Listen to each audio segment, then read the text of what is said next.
Hello everyone and welcome back to another Star Trek Official Starships Collection Review. It's been a while, yes, I know. I haven't gotten one of these things in a while. And as promised, I said I would get another ship or something soon, and here we are. Although this time it is not actually a ship, but rather a station and or a weapons platform in this case.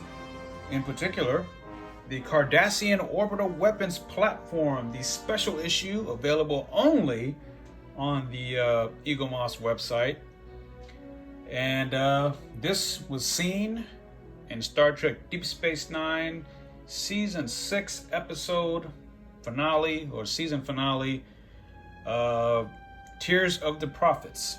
These were the Orbital's weapons platforms that protected the Chintaka system, or rather protected the planet in the Chintaka system, in which the combined Federation, Klingon, and Romulan fleets attempted to destroy, etc., etc. This was also the episode in which Commander Dax dies. Anyway, so all of that aside, here it is, the issue. One that I personally have been looking forward to since it was announced.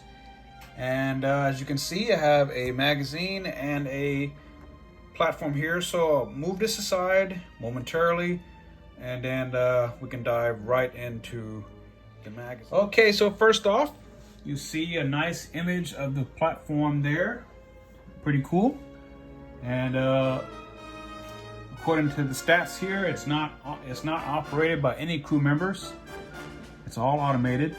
It has regenerative shields, torpedoes, and disruptors.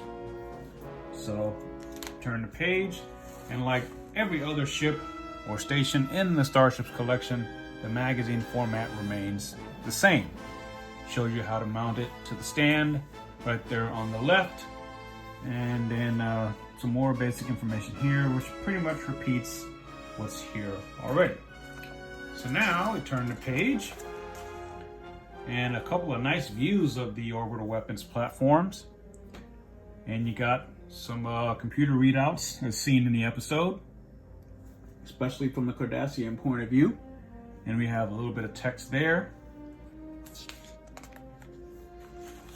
and we have a lot of screen caps from the episodes. Of course, here they are in the closed position. Here's the fleet about to depart Deep Space Nine. The fleet destroying some of them before they were able to be activated. And here they are about to be destroyed, and here they are firing on ships, etc., etc., etc. And here we have the plan view showing a couple of places. Well, there's nothing showing you anything. So I backtracked that last statement, but you do get to see the station closed, or the platform closed, and then you can see it in its opening or threatening to fire position. Turn the page, and we have the designing process of the weapons platform, which makes some interesting reading, of course, by John Eves. So that ought to be cool to take a look through. And more on that with a lot of concept art and designs. I particularly like this image here showing the damage that it can do to a ship, etc. And what is here now is what I happen to call magazine filler, since there really wasn't much by way of the episodes telling us about the weapons platform or anything else. That's pretty much what you get.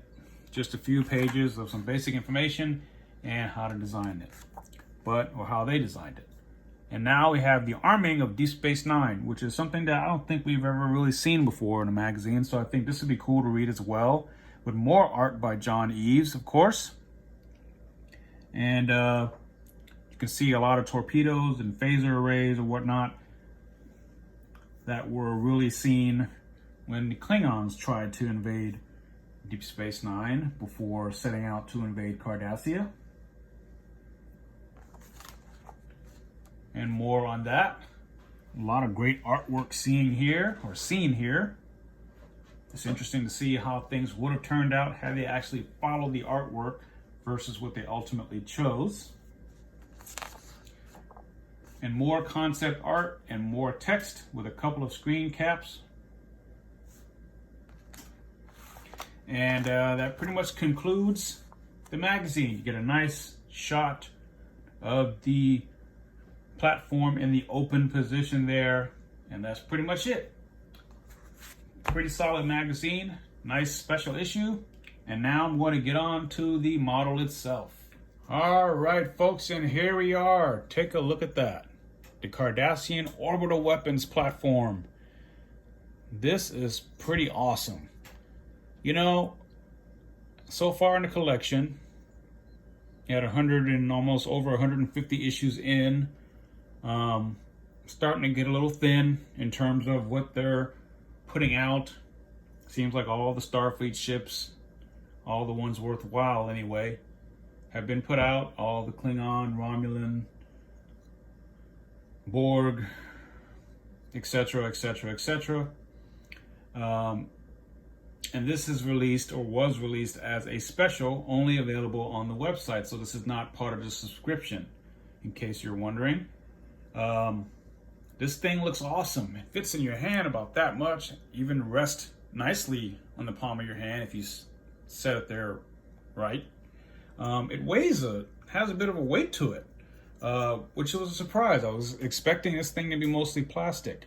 It's mostly metal, with the arms or pylons or whatnot seem to be plastic, but pretty much everything else is metal, which is really impressive. The Aztec or paint looks great. Nice greenish hue there with a little yellow thrown in for Cardassian luck. Got your torpedo launchers and your phasers there. It would have been interesting if they made it so that this collapses like you see in the magazine or on the episode, but that probably would have been too costly, and maybe pieces would have broken or something. So this is pretty cool. I actually was really excited about this because Tears of the Prophets is one of my favorite episodes. Not necessarily because Dax dies, because I actually like Dax as a character, Jadzia in particular, but because I love space battles, especially the Star Trek battles, and just to zero it in even more, the battles from Deep Space Nine. And it was cool to see these things attack all of those Klingon, Romulan, and Starfleet ships. So, yeah, it's pretty nice. Unfortunately, there really isn't much to say about the platform itself, just like the magazine doesn't have much to say on it. On the web shop, it will run you about, say, $25, I think, which in my opinion is a bit much for this. But this was one that I really, really wanted, and one that I felt that I had to have. It is a nice model. Definitely a nice model. If you love Deep Space Nine, if you love especially things from the Dominion War part of the show, which I love, then this is definitely for you. And oddly enough, this is another fine entry in the Cardassian hardware portion of the collection. That is, we have what I like to say the Cardassian hardware, but we have the Deep Space Nine station. I think there's an XL version of it now. Of course, we have the Galor or Galore class, depending on how you choose to pronounce it. Then there's the Hideki class or fighter. We have the Gromal, which was more recently, or also the freighter. And then before that, we got the Keldon class, which was operated by the Obsidian Order.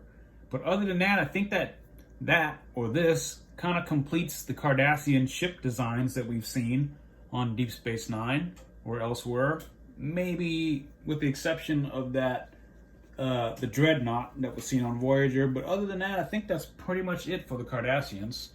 So that's definitely good, but yet a shame that we didn't get to see more. Yeah, this is definitely worth it, I would say. For the money, it's kind of iffy there, but the quality is definitely on point here. And I just realized or noticed that these launchers that fire, because I remember in the episode it was closed, and then it kind of like has some thrusters somewhere to make it move, and then the torpedoes come out of these 3 points here, which is kind of cool. Or maybe they came out of here, but nevertheless they put this clear yellow plastic thing, which is kind of cool. Well, it's not really clear, but it's sort of clear.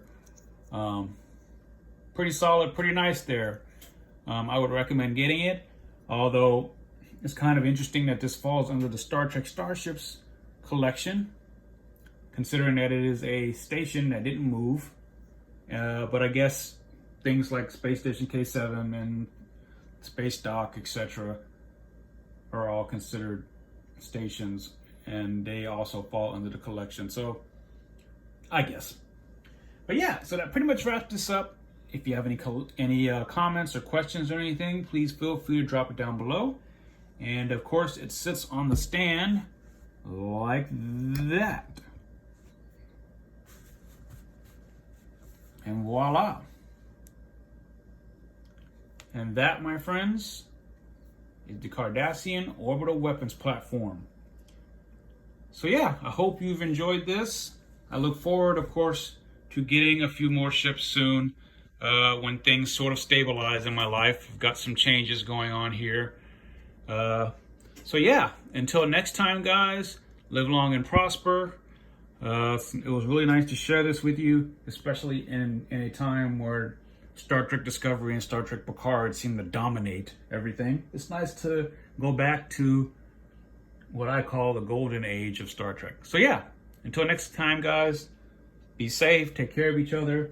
And I know with this virus out there is getting people, definitely take care of yourself and your friends and family, co-workers, and so on around you. Bye-bye.